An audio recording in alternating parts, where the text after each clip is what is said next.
The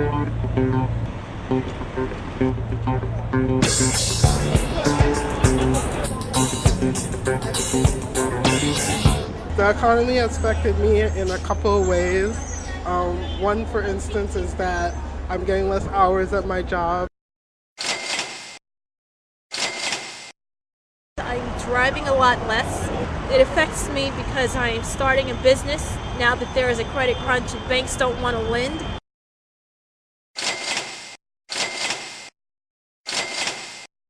I couldn't get a private loan for school, struggling trying to pay my rent.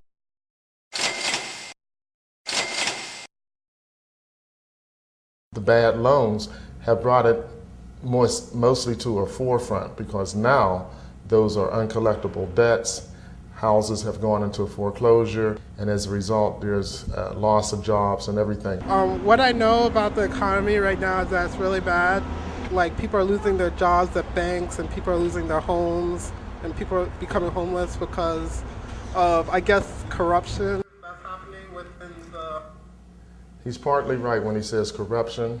There are also other factors involved. Greed, you could call corruption, play definitely a part. I think the economy got into the state that it's in today because I guess the government is not supervising as closely as it should. Our values are credit and using credit and things like that, so it just kind of got out of control, out of hand. She's absolutely right. There were very little restrictions, the government regulations in terms of the banking industry. So banking kind of could go off on its own. Obviously this war, which we didn't ever need to be in the first place, has had a negative effect. Government has stretched itself so thin between war, these other factors as well. If you're a person who has credit cards and carry a balance forward, who knows what they're going to do to your interest rates. If you're late on any credit card, all the credit cards can increase your interest rate to about 28%. The primary goal is to have a budget or a spending plan. And knowing that your spending plan, then you're identifying wasteful spending. Buying lunch for work, that you cut, you bring your lunch.